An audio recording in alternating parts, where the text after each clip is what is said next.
I had spent like probably 2 decades like focused on workforce development programs.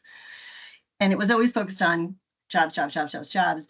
What happened was that in God, it was long before working credit, the Annie E. Casey Foundation came up with this idea of like, well, why not? What would happen if we combined financial counseling with workforce development? And so I went to about 7 neighborhoods where we were working. I was like, what do you think about putting in financial counseling? And they really liked it, but it was really eye-opening because having worked in workforce development and I was a caseworker for New York City's Human Resources Administration. I knew that the only thing we ever asked about their money was what's like the household income. And the only reason we asked it was because you had to be below a certain level to be eligible for the program, right? And all of a sudden we go into this, we start doing financial counseling for all the people coming in for workforce. And it hit me like a tidal wave of all the things that we didn't know about a family, about the pressures they were under, and but more importantly, what we've come to call expense inequality. You know, this idea that that we were working with low income families who were looking for jobs, and acting like the only pivotal question was what was the salary, when in fact on the expense side of the budget there were just outrageously inflated expenses. But what Morgan always says, and what I realized at the time, she says it too, in some ways it costs more to be poor for different reasons. It definitely costs more to have bad credit, and that the credit was the driver of these unbelievably inflated expenses. What we saw was like rent to own contracts from places, and those were typically 400%. Any kind of payday loans were at 400%. So I realize all of this, to be honest, and I have no idea what to do about it. And then along the way, I connected with Credit Builders Alliance, where Morgan is from and where Sarah is from. And Darrison was also, I think, on the board there.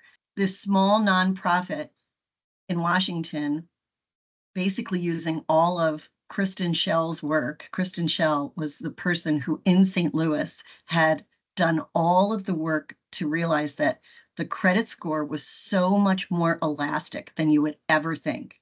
You could move them to a prime score again in like 6 or 12 months and sometimes sooner.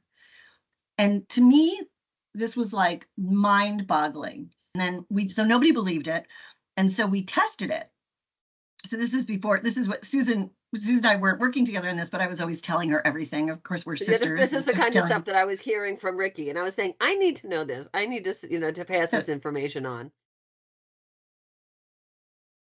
Ricki has always worked in the workforce development field, and I was the training coordinator at Harvard Dining Services at that point, right? I would create or schedule or look for trainings all the time to present to this incredible community, right? But I always felt, even after I would do whole training weeks and lots of trainings, that lots of people really got a lot out of it, but as soon as they left, it would be like just forget about it, so I was frustrated with that. So it was kind of just an idea. And I went to my boss and I said, would you consider letting me create a credit building training to present to the dining hall population if I could find backing to do this, and we would create this program. And she said yes. And so then Ricki and I talked for a long time, and then I kind of put together a presentation to the Harvard Credit Union, because I had kind of an in there. I knew somebody there.